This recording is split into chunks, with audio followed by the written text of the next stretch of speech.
सभी को एक बार फिर से नमस्कार। हाँ, गुड इवनिंग जी। गुड इवनिंग साहब, गुड इवनिंग ग्रोवर साहब। कुछ बातें मैं आप लोगों से बता दूं, क्योंकि एडवांस कोर्स आप लोग करेंगे सब न्यूमरोलॉजी के बारे में, ओकल्ट के बारे में और इन सब चीज़ों के पर्पज के बारे में। देखिए, न्यूमरोलॉजी एक ऐसा विषय है कि जो ओकल्ट में सबसे आसान विषय है। अगर आप एस्ट्रोलॉजी की बात करें, सब लोग अपना माइक अभी बंद कर लेंगे ताकि आवाज ना आए। अगर आप ज्योतिष की बात करें, एस्ट्रोलॉजी की बात करें, तो ज्योतिष एक कठिन विषय है। अगर आप 25 साल तक भी ज्योतिष की विद्या का अभ्यास करते हैं, प्रैक्टिस करते हैं, तो आप कभी विश्वास से ये नहीं कह सकते कि आपको एस्ट्रोलॉजी आती है। जो दूसरी बात है वो ये है कि एस्ट्रोलॉजी हर व्यक्ति नहीं कर सकता। ये कुछ ऐसा है जो 3-7 वाले, 3-5 वाले, 4-3 वाले, 4-7 वाले, ये कुछ ऐसे कॉम्बिनेशन होते हैं जो एस्ट्रोलॉजी में जा सकते हैं। और एस्ट्रोलॉजी में आपका इंट्यूशन ज्यादा काम करता है, नॉलेज के बाद तपस्या की बड़ी जरूरत पड़ती है। तो एक लंबा रास्ता है एस्ट्रोलॉजी का। जहां तक वास्तु की बात है, वास्तु के साथ ये है कि आप वास्तु, महावास्तु आप कर लेंगे, डायरेक्शंस के बारे में, 32 जोन्स के बारे में भी पढ़ लेंगे, लोगों को उनका सॉल्यूशन भी दे लेंगे। पर फिर से जब तक आप एस्ट्रो वास्तु को कंप्लीट नहीं करते हैं, तो आपको फिर से, क्योंकि कुंडली के हिसाब से, आपके ग्रहों की स्थिति के हिसाब से आपका वास्तु परिवर्तित हो जाता है। तो अल्टीमेटली आपको जाके फिर एस्ट्रोलॉजी सीखनी ही होती है। अब अगर मैं न्यूमरोलॉजी की बात करूं, तो न्यूमरोलॉजी एक ऐसा विषय है जिसे हर व्यक्ति सीख सकता है। एक स्तर तक हर व्यक्ति सीख सकता है। आप ज्यादा गहराई में जाना चाहते हैं, एडवांस कोर्स करना चाहते हैं, तो उसके पर्पज हो सकते हैं। पर्पज क्या हो सकता है कि आप इसे गहराई में जानना चाहते हैं। पर्पज ये हो सकता है कि आप अपने परिवार, अपने दोस्तों का, सबका ग्रिड बैलेंस करके उनके जीवन में कंट्रीब्यूट करना चाहते हैं। तीसरी बात ये हो सकती है कि आप एक प्रोफेशनल के रूप में, एक न्यूमरोलॉजिस्ट के रूप में इस विधा को अपनाना चाहते हैं। इन तीनों ही केस में आपको एडवांस कोर्स करना चाहिए। अब एडवांस कोर्स की अगर मैं बात करूं आपसे, न्यूमरोलॉजी केवल प्रिडिक्शन नहीं है। आप जब कस्टमर से मिलेंगे, आप जब लोगों से बात करेंगे, तो हर आदमी को दो चीजें चाहिए, एक रेमेडी और दूसरी प्रिडिक्शन। ये जो दो चीजें हैं, ये एस्ट्रोलॉजी, न्यूमरोलॉजी या वास्तु की 33% है। पर सारा बिजनेस न्यूमरोलॉजी का इन चीजों पे ही टिका हुआ है। जबकि मैं आपको ऑनेस्टली बताऊं कि अगर आप वैदिक ज्योतिष को भी ध्यान से पढ़ोगे, जैसे गुरुकुल कांगड़ी में वो लोग आपको मास्टर्स भी कराते हैं ज्योतिष में, और वहाँ पे पीएचडी भी आप कर सकते हैं। तो वहाँ पे रेमेडी का ना सिलेबस है और ना ही डॉक्टरेट है, ना कोई चैप्टर है। क्योंकि वैदिक ज्योतिष ये मानता है कि रेमेडी जैसी कोई चीज नहीं होती है। मगर जब आप कोर्स कर लेंगे तो हर व्यक्ति आपसे रेमेडी जरूर ही पूछेगा। तो रेमेडी की जहां तक बात है, हम जो लोगों का नेम करेक्ट कराते हैं, हम जो लोगों का मोबाइल नंबर करेक्ट कराते हैं, वो एक रेमेडी का पार्ट है। फिर इस कोर्स में हम मिसिंग नंबर की भी अलग से रेमेडीज का लेंगे। लेकिन जो रेमेडीज के नाम पे और इन सब चीजों पे आजकल जो लूट मार चल रही है, मैं आप लोगों को यही, मेरा निवेदन रहेगा आप लोगों से कि आप उससे दूर रहें। ये विधा जीवन यापन करने के लिए, हाँ, आप इतना रीजनेबल पैसा कमा सकते हैं कि जिसमें आपका, आपके परिवार की जीविका आराम से चल जाए। लेकिन जैसे ही आप लालच में आते हैं और बहुत सारी ऐसी चीजें लोगों को बताते हैं जो, जिनसे आप खुद सहमत नहीं हैं, या जबरदस्ती चीजों को तोड़ मरोड़ के अपने नाम से बताते हैं, तो ये विद्या आपको नुकसान देने लगती है। अगर न्यूमरोलॉजी की आत्मा की बात करें, जैसे बहुत सारे सवाल भी मुझसे पूछते हैं, सब आप वैदिक ग्रिड के बारे में कुछ बताएं, दशा अंतरदशा के बारे में बताएं, जो हम इसमें आपके आजकल यूट्यूब पे बड़ा आ गया है वैदिक ग्रिड उन सब के बारे में। और प्रिडिक्शन बताएं, मेरी जॉब कब लगेगी, मेरी शादी कब होगी, और मेरे साथ भविष्य में क्या होगा। तो न्यूमरोलॉजी इस सब के बारे में, कब के बारे में बहुत ज्यादा बात नहीं करती।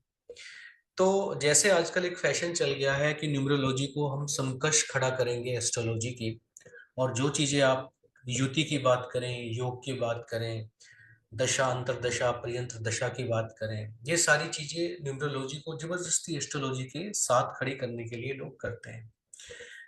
लेकिन एस्ट्रोलॉजी को के समकक्ष न्यूमरोलॉजी को खड़ा नहीं किया जा सकता, वो दोनों अलग अलग चीजें हैं। एस्ट्रोलॉजी बहुत गहराई में जाती है, इसलिए वो मुश्किल भी है। तो फिर न्यूमरोलॉजी का क्या पर्पज है? आप इसको ऐसे समझें कि जैसे न्यूमरोलॉजी टू व्हीलर है और आपकी एस्ट्रोलॉजी फोर व्हीलर है, दोनों का अपना अपना फील्ड है।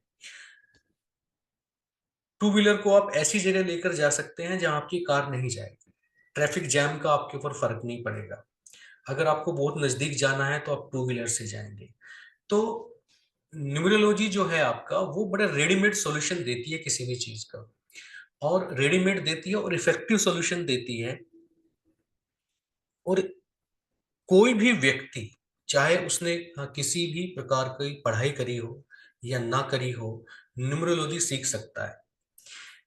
जो लोग एस्ट्रोलॉजी में हैं उन्हें न्यूमरोलॉजी का फायदा कैसे होगा कि एस्ट्रोलॉजी में जहाँ प्रिडिक्शन करने में आपको घंटों और दिनों का टाइम लगता है, वहीं पे किसी व्यक्ति के जीवन में अगर आप कंट्रीब्यूट करना चाहते हैं तो आप न्यूमरोलॉजी की मदद से बड़ी आसानी से कार्य कर पाएंगे। तो सीखने में आसान है और इफेक्टिव है, यही सबसे सुंदर पक्ष है न्यूमरोलॉजी का। पर इसे आप अपने मन में एस्ट्रोलॉजी के समकक्ष खड़ा करने की कोशिश ना करें। चाहे आपको कुछ भी कहीं से टेम्पटेशन, कुछ भी लालच मिलता है, मैं देशांतर दशा पढ़ लूं, मैं फलानी चीज पढ़ लूं, अल्टीमेटली जब आप एस्ट्रोलॉजी के आसपास घूमना शुरू करेंगे तो फिर आपको निराशा हाथ लगेगी। और आपको निराश नहीं होना है, आप अपने दायरे में, अपने स्ट्रॉन्ग फील्ड में बहुत अच्छे से खेलिए, बहुत अच्छे से इस चीज को सीखिए।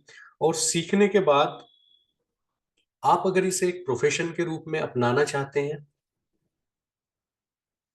मेरी आवाज आ रही है सबको? जी सर, आ रही है। हाँ, प्रोफेशन के रूप में अपनाना चाहते हैं तो एडवांस कोर्स में मैं बिल्कुल तसल्ली के साथ, चाहे ये 15 क्लासेस का है, पर अगर हमें 30 क्लास भी करनी पड़े, आपको बिल्कुल चिंता नहीं करनी है। एक एक व्यक्ति की क्वेरी, एक एक व्यक्ति की प्रॉब्लम, आपके अपने ग्रिड, आपके फैमिली के ग्रिड, कैसे रिपोर्ट बनानी है, कैसे मैरिज कॉम्पेटिबिलिटी देखनी है, कैसे पार्टनर्स की कॉम्पेटिबिलिटी देखनी है, कैसे आपको पर्सनल ईयर की बात करनी है, कैसे आप किसी को विजिटिंग कार्ड बताएंगे, कैसे आप जो है किसी का सिग्नेचर करेक्ट करेंगे, व्हीकल नंबर, हाउस नंबर, सारी चीजें बहुत तसल्ली के साथ हम इसमें डिस्कस करेंगे। किसी को जिसने पहले से सीखा हुआ है बहुत जल्दी समझ में आ जाता है, कुछ लोग बिल्कुल नया इसमें इंट्रोड्यूस हो रहे हैं। बिल्कुल बेसिक से हम लोग लेकर चलेंगे ताकि कोई व्यक्ति पीछे ना रहे। और जब तक आप इसको पूरी तरह नहीं समझ जाएंगे, हम इसको कोर्स को बंद नहीं करेंगे। तो हमारा नंबर यही रहेगा, 10 से 15 लोग इसमें रहेंगे कोर्स में, और हर व्यक्ति को हर दिन सवाल पूछने और बीच में टोकने की इजाजत होगी। ऐसा कुछ नहीं है कि आपको समझ में नहीं आ रहा है तो आप क्लास से जाएं ब्लैंक और जाके वीडियो देखें, आप सब यहीं पे समझ के जाएंगे और बहुत अच्छे से हम इस कोर्स को करेंगे। कुछ चीजें मैं जैसे बता दूं कि जैसे हम एक ईश्वर, तीन तत्व, सत्य तम रज, और तीन गुण और पांच तत्वों के बारे में बात करते हैं। पांच तत्व हमारे कौन कौन से हैं? क्या कोई भी मुझे व्यक्ति, एक आदमी अनम्यूट करके बताएगा पांच तत्व कौन कौन से हैं? सर मैं बताऊं? हाँ हाँ, वाटर, अर्थ। जी। सर आकाश तत्व, पृथ्वी आ, तत्व, आकाश, पृथ्वी, जल, जल, वायु वायु और धरती। और पृथ्वी, ये पांच तत्व हैं हमारे। इस सृष्टि में सब कुछ पांच तत्वों से मिलकर बना है। सबका जो मन है वो तीन गुणों से मिलकर बना है, सत्तम रज। सबका जो शरीर है वो पांच तत्वों से मिलकर बना है। आपके आसपास की सारी चीजें 7 तत्वों से मिलकर बनी है, जैसे जिनमें जो आपका सेंसरी सिस्टम फील करता है, जैसे रंग आपकी आंखें देखती हैं, 7 तत्वों से बनी है। राग आपकी आंखें सुनती, आपके कान सुनते हैं, 7 तत्वों से मिलकर बना है। ग्रह आपके जो आपको दिखाई देते हैं, 7 ग्रह। तो ये जो 7 का अंक है, ये चारों तरफ आपको विभिन्न रूपों में दिखता है। और पूरा अस्तित्व की अगर आप बात करें, ब्रह्मांड की अगर आप बात करें, तो ये सब जो भी कुछ है, ये 9 अंकों से मिलके बना है। तो ब्रह्मांड का जो बेसिक बिल्डिंग ब्लॉक क्या है, वो अंक है। जैसे आपका घर ईंटों से बनता है ना, ऐसे ही यूनिवर्स नंबर से मिलके बना है। कौन से नंबर से मिलके बना है? सारे 1 से लेके 9 इन नंबरों के डिफरेंट कॉम्बिनेशन से मिलके बना है। तो अगर आपको इन नंबर्स के बारे में, ग्रहों के बारे में, तत्वों के बारे में पूरा ज्ञान हो गया, अगर आप समझ गए इन ग्रहों को, तो कोई प्रिडिक्शन करने में, किसी प्रकार से लोगों की मदद करने में, उनके जीवन में कंट्रीब्यूट करने में आपको कोई असुविधा कभी भी नहीं होगी। एक जो पर्पज है न्यूमरोलॉजी का, और खास तौर से मेरा इस फील्ड में आने का जो पर्पज है, वो यही है कि जो बच्चे हैं, जो अभी जिनका करियर अभी स्टार्ट नहीं हुआ, वह या वो लोग जो आपके करियर के शुरुआती दौर में हैं, उनके नंबर के हिसाब से और फिर एलिमेंट्स के हिसाब से हम उन्हें गाइड कर सकें कि लाइफ में उन्हें किस तरफ जाना चाहिए। देखिए, आपके जो तत्व हैं, आपके जो नंबर्स हैं, वो बेसिकली आपके टूल्स हैं। टूल्स आपको कहाँ से मिले हैं? इस जन्म में आते हुए, इस पृथ्वी पर आते हुए ईश्वर की तरफ से मिले हैं। अगर आप इन तत्वों को पहचानते हैं, इन टूल्स को पहचानते हैं, मान लीजिए द्रोणाचार्य भीम के हाथ में धनुष दे देते और अर्जुन के हाथ में गदा दे देते, तो वो लड़ाई कैसे करते? तो हम में से हर किसी को न्यूमरोलॉजी के हिसाब से अपने टूल, अपने वेपन सेलेक्ट करने हैं, लोगों को मदद करने में, अपने करियर सेलेक्ट करने में मदद करनी है। जैसे किसी के जीवन में 8 बार बार आ रहा है, तो उसको बताएं कि जुडिशरी के फील्ड में जाए या मैन्युफैक्चरिंग के फील्ड में जाए, है ना, डिपेंड्स ऑन द ग्रेड। किसी का 3 आ रहा है, तो उसको टीचर बनने के लिए, काउंसलर बनने के लिए कहें, या ओकल्ट में आने के लिए कहें। 7 नंबर आ रहा है, रिसर्च में जाने के लिए कहें। तो ये बड़े क्लियर इंडिकेशन होते हैं, जिसमें आप लोगों को प्रोफेशन के बियॉन्ड भी कहीं ना कहीं गाइड कर सकते हैं, लोगों की लाइफ में कंट्रीब्यूशन कर सकते हैं। क्योंकि जब हम 40 साल के हो जाते हैं और हमें ये लगता है कि हमने जो प्रोफेशन सेलेक्ट किया था, वो बेसिकली उतना अच्छा था नहीं, तो अब हमारे पास इस चीज का कोई तरीका नहीं होता कि हम वापस जाके उस प्रोफेशन को छोड़ के और दोबारा से फिर किसी प्रोफेशन को चुन लें। पर अगर हमें शुरू में ही इस बात का पता चल जाता है, तो जीवन में हमें बड़ी आसानी हो जाती है। एक चीज जो और मैं आपसे कहना चाहूंगा, कि हमें अपने नंबर्स का और अपने प्लैनेट्स का एलिमेंट्स बहुत अच्छे से पता होना चाहिए। है, कोई भी अपना स्पीकर ऑन, सब लोग अपना स्पीकर ऑन करेंगे, और हम एक नंबर से स्टार्ट करते हैं। कितने लोग आप मुझे बता पाएंगे कि सूर्य का तत्व कौन सा है? अग्नि सर। बाकी लोग बताएं। अग्नि तत्व सर। अग्नि तत्व सर। देखिए, सूर्य का जो तत्व है वो आकाश है, ठीक है। चंद्रमा का जो तत्व है वो आकाश है, और 3 नंबर जुपिटर का जो तत्व है वो आकाश है। अब देखिए, मैं इसको क्लियर करता हूं आपको। पृथ्वी पर, मेरी बात ध्यान से सुने, पृथ्वी पर सर आपको जो म्यूट भी, कर दो। जो गर्मी, जो अग्नि मिलती है, वो किसकी वजह से मिलती है? सूर्य। सूर्य की वजह से। सूर्य की वजह से मिलती सूर्य के कारण। है, सूर्य के कारण मिलती है। अगर आप अग्नि के समीप जाते हैं, तो ठंडक बढ़ेगी या गर्मी बढ़ेगी? गर्मी। गर्मी। तो जब आप पृथ्वी से 50 किलोमीटर ऊपर जाते हैं, तो टेम्परेचर माइनस में क्यों चला जाता है?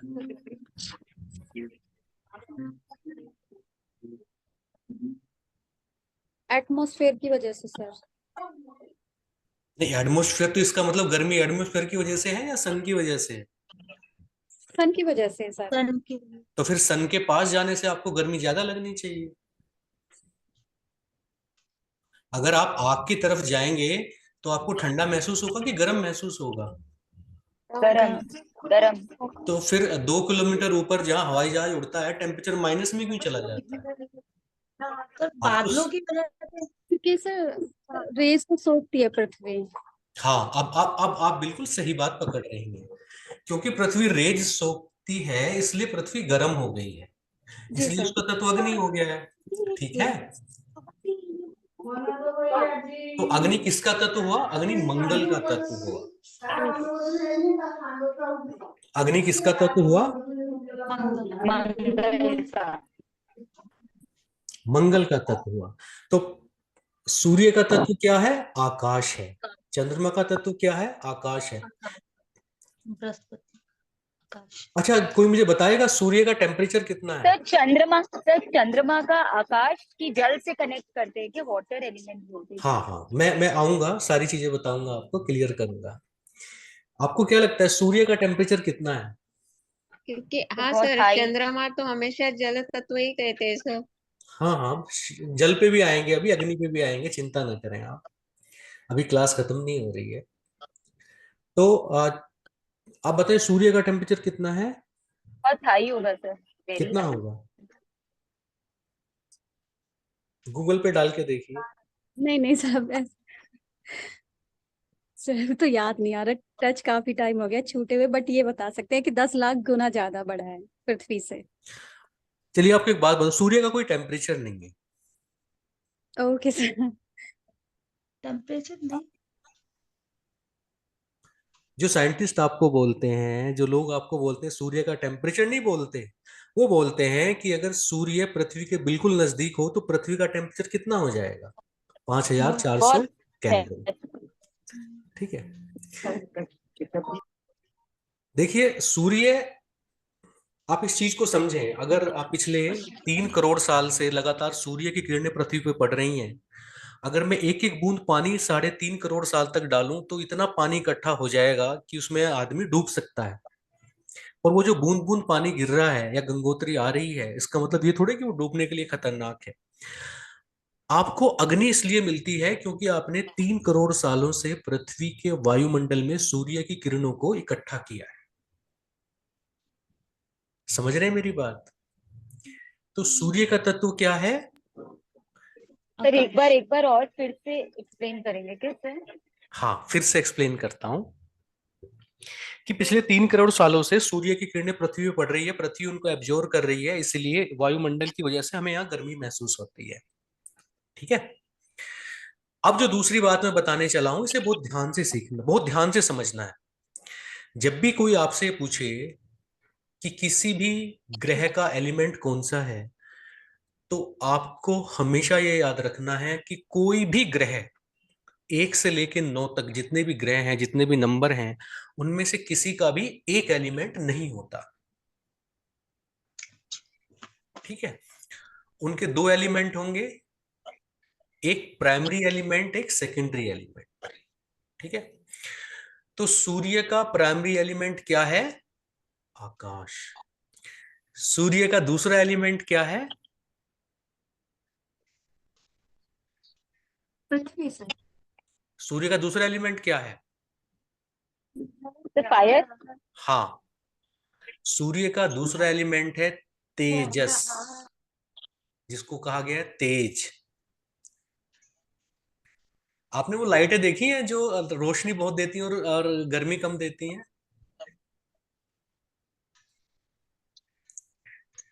यस। सूर्य भी लगभग ऐसा है, सूर्य आपको तेज देता है, सूर्य आपको रोशनी देता है। वो गर्म क्यों लगता है? वो गर्म इसलिए लगता है कि आपने 3 करोड़ सालों से वो पृथ्वी को सेक रहा है, उसके ऊपर डाल रहा है अपनी रोशनी को, तो इसलिए वो गर्म लगने लगता है। तो आपको क्या लगता है, अगर आप सूर्य के नजदीक चले जाएंगे तो जल जाएंगे? सर इनिशियल मतलब सुन के तो ऐसा ही लगता था, हैं? मतलब ऐसा ही लगता था, लेकिन अब आप जैसा बोल रहे हो ऐसा लगता है कि पता नहीं शायद जलेंगे नहीं। आप एक बात मतलब बताइए, इनिशियली तो देखिए यही कॉन्सेप्ट था कि सूर्य के पास जाएंगे तो जल जाएंगे। मैं आपसे एक चीज पूछता हूँ, सूर्य से जो किरणें निकलती हैं उससे 10,000 गुना ज्यादा जो पावर है वो एक्सरे में होती है। ठीक है, जब आप अपना एक्सरे कराते हैं तो क्या आप जल जाते हैं? नो, नहीं नहीं सर। पर अगर मैं आपके ऊपर एक्सरे 3 करोड़ साल तक लगातार डालता रहूं तो जल जाएंगे? Yes, yes.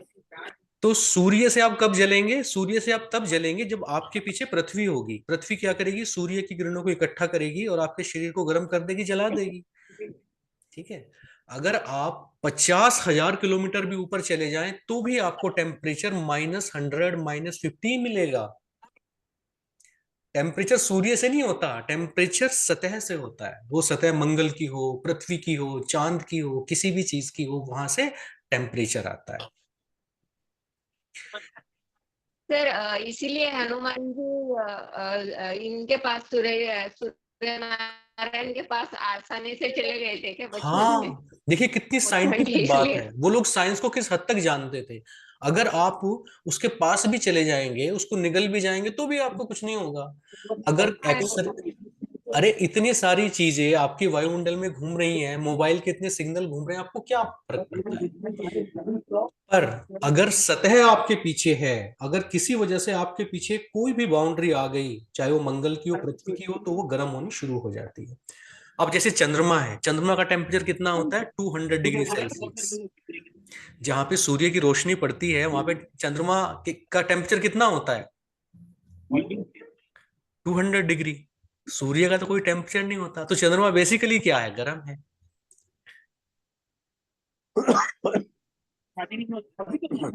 तो चंद्रमा का पहला तत्व है आपका आकाश। दूसरा तत्व क्या है? दूसरा तत्व चंद्रमा का जल है। क्या आप मेरी बात सुन रहे हैं?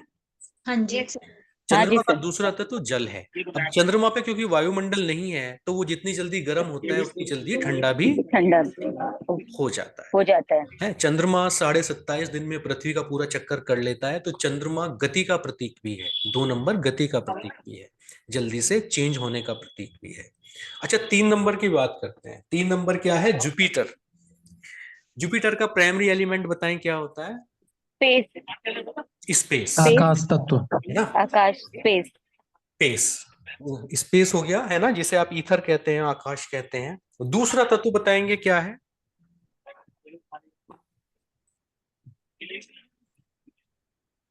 अग्नि तत्व। हाँ, ये सही बात है। जो जुपिटर है वो भी बेसिकली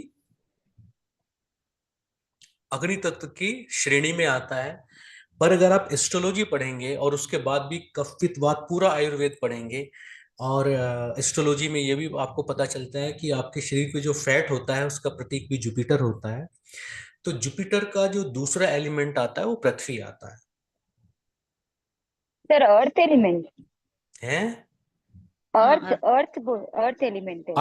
अर्थ एलिमेंट।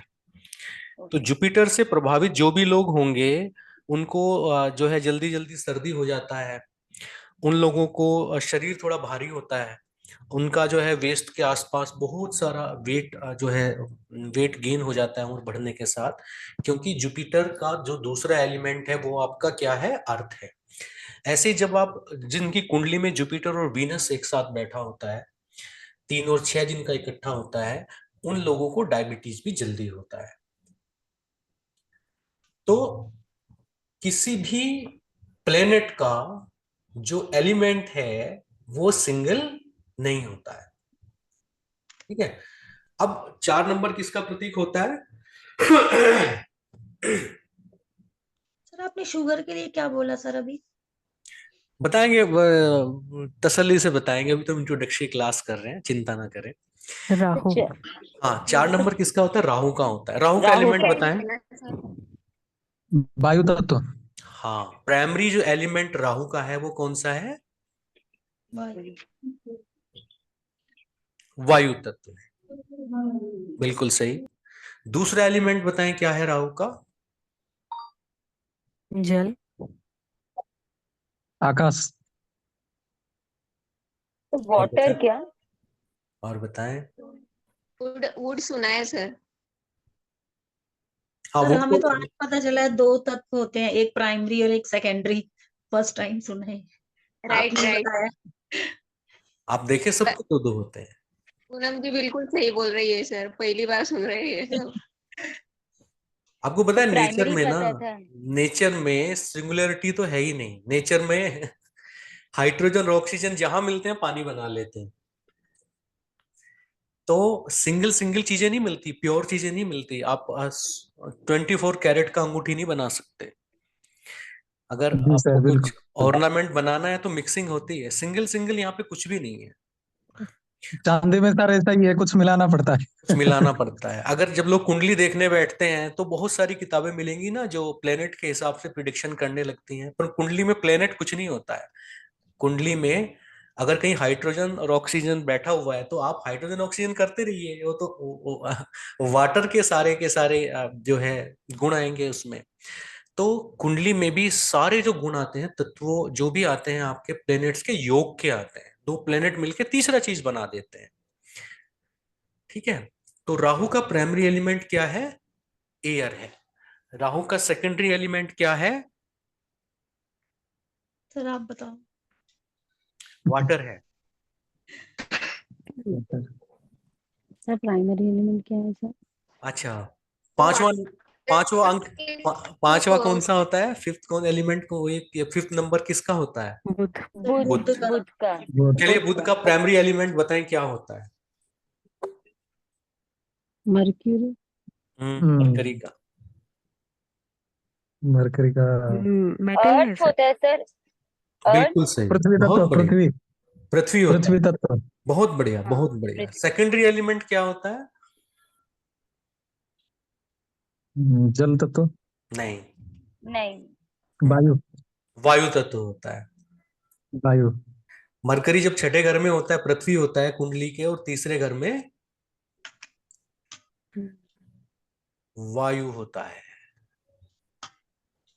सर आप फिर से लेंगे ना ये सर? हाँ, आज तो इंट्रोडक्शन कर रहे हैं हम लोग। सर आपने आप बताया बृहस्पति इसे ठंड से बीमार, मतलब ठंड नहीं बर्दाश्त होती। और अभी तक ये पता चला था कि मून की वजह से ठंड की बीमारियां होती हैं।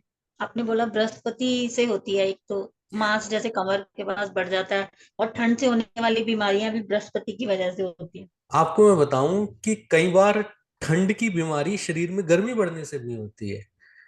मतलब आयुर्वेद में लोगों का पित्त बिगड़ा होता है, इसकी वजह से उनको जो है लंग्स की या उसकी बीमारी हो जाती है, और वो ठंड की दवाई लेते रहते हैं। और और उनको ठंड के लक्षण किस वजह से आए? पित्त की वजह से। गर्मी गर्मी की बीमारी थी, उससे ठंड लग गई। तो ये जब तक आप कफ पित्त बात को ठीक से समझेंगे नहीं कि जैसे कफ की बीमारी है, ठंड जिसे आप कहते हो ना, जो लंग से रिलेटेड होती है या जिसमें आपको कफ होता है, ये किससे आती है? आपकी कफ से आती है। और कफ कौन कौन से तत्वों से मिलकर बना होता है?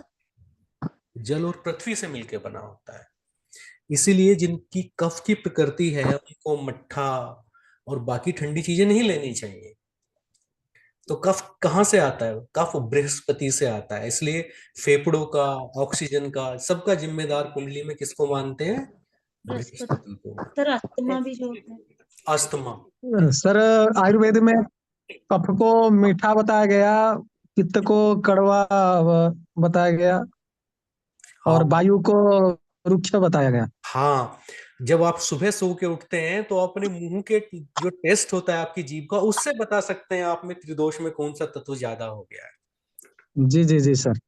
जी, बिल्कुल सही। अगर अगर बदहजमी होता है तो इंडाइजेशन होता है, तो बड़ा अजीब सी डकार आती है सुबह सुबह कभी हाँ, कभी। तो इनडाइजेशन वो होता है अग्नि तत्व कम होने से, और जी एसिड जब बनता है, जब जलन होती है अग्नि तत्व बढ़ने से। है ना? एक इनडाइजेशन होता है, एक कॉन्स्टिपेशन होता है, ये सारे बहुत सारी चीजें होती है ना?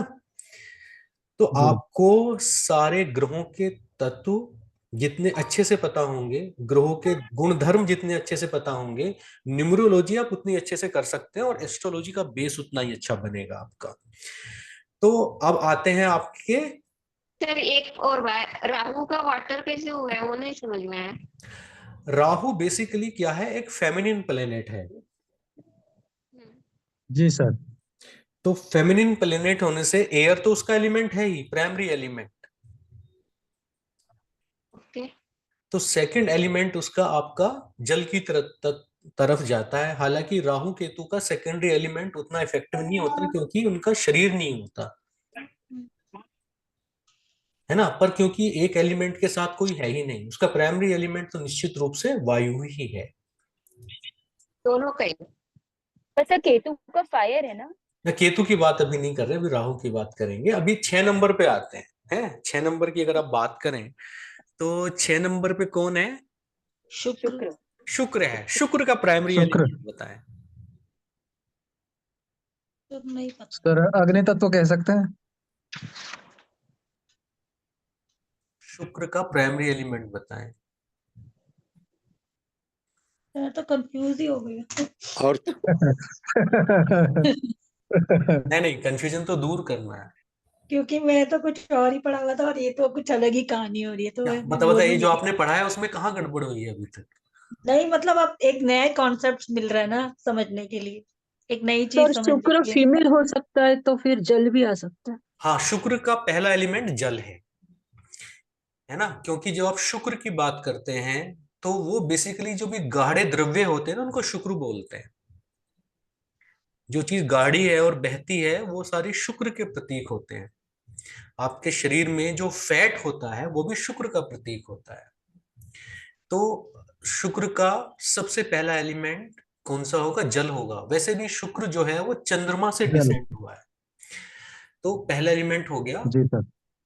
जल, और दूसरा एलिमेंट हुआ पृथ्वी। क्योंकि अगर जल गाढ़ा ना हो, जल में अशुद्धि ना हो, जल बिल्कुल फ्लुएंट हो जैसे वो है तो वो चंद्रमा होता है।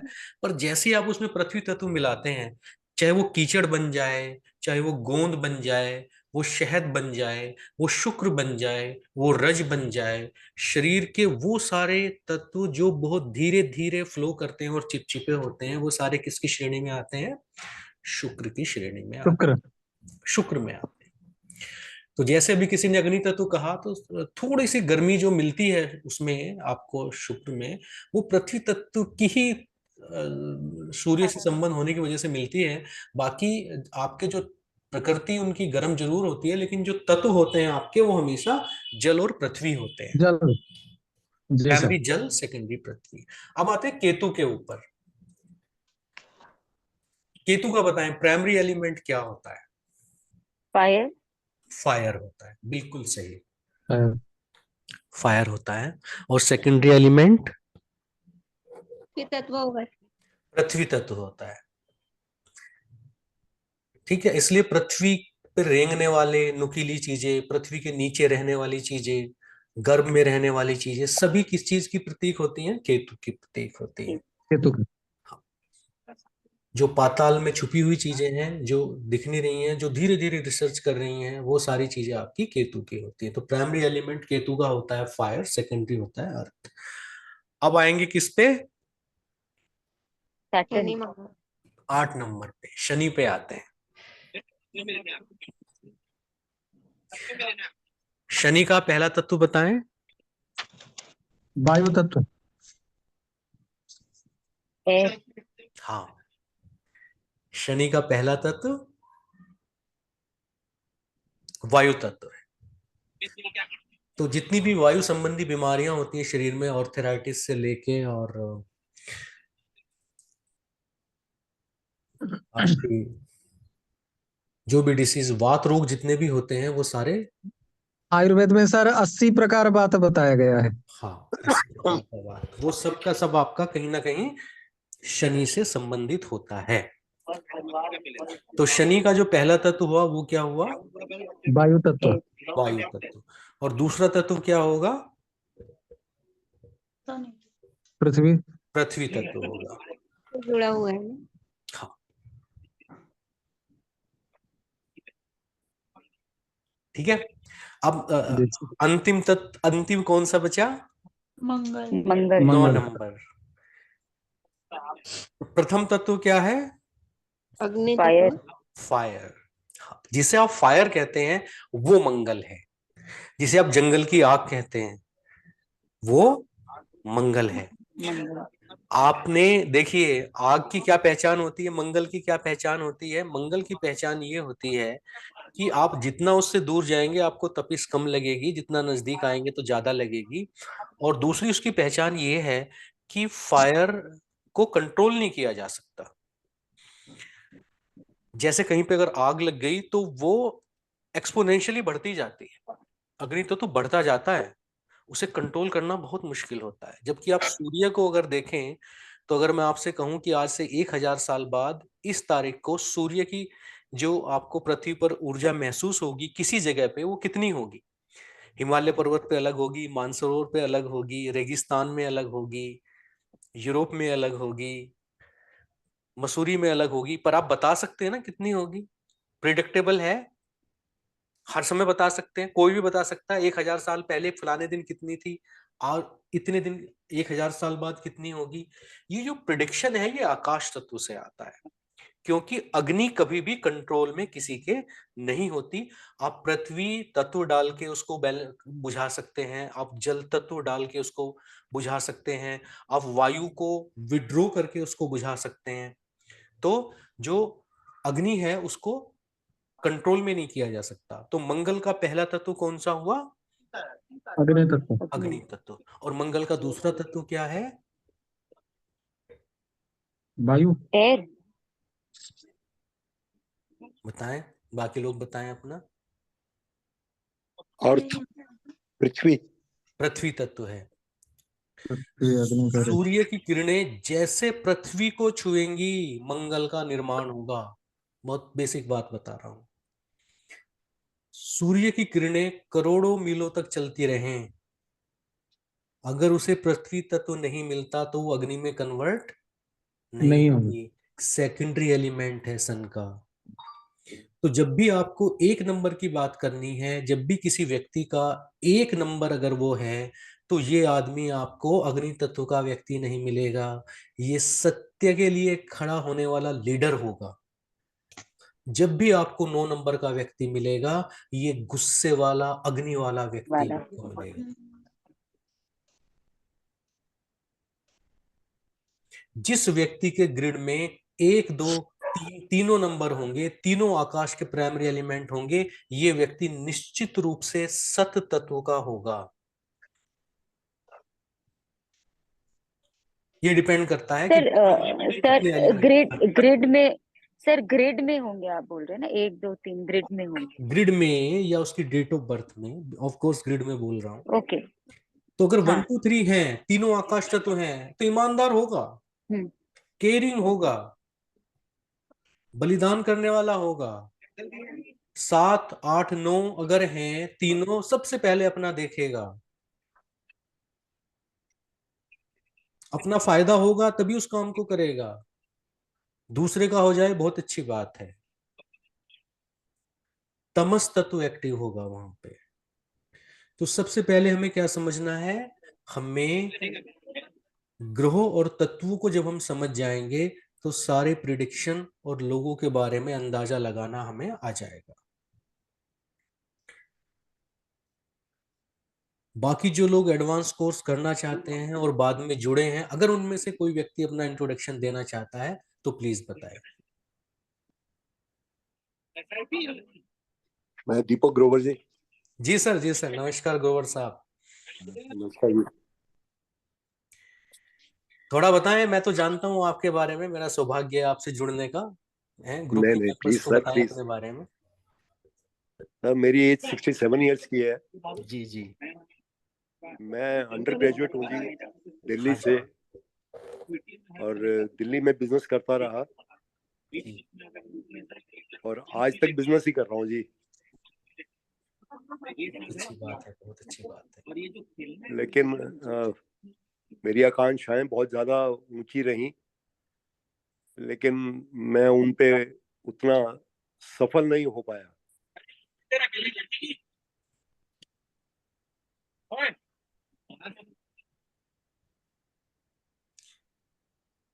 हाँ ग्रोवर साहब, कई बार हम अपने एलिमेंट के हिसाब से अपने टूल नहीं सेलेक्ट कर पाते, तो जीवन में ऐसा कई बार प्रतीत होता है।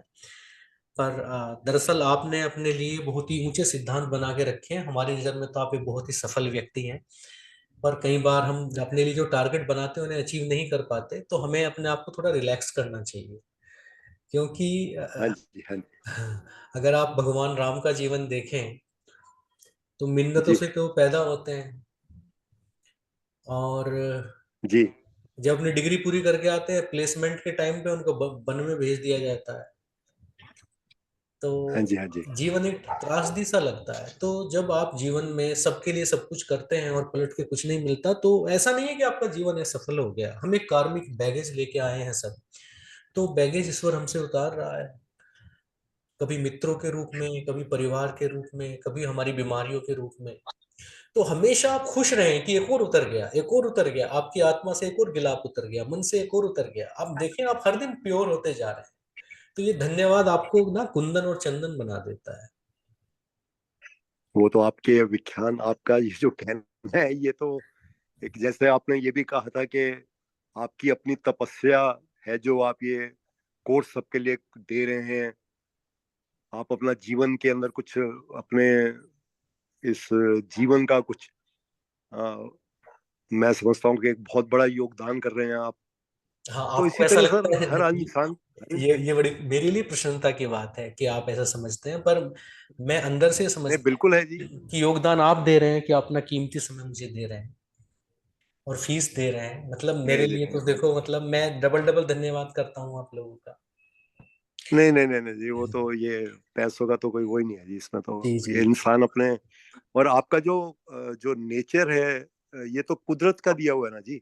बिल्कुल ये तो बिल्कुल। मेरे जुड़ने से या किसी और आदमी के जुड़ने से नहीं है। जी जी।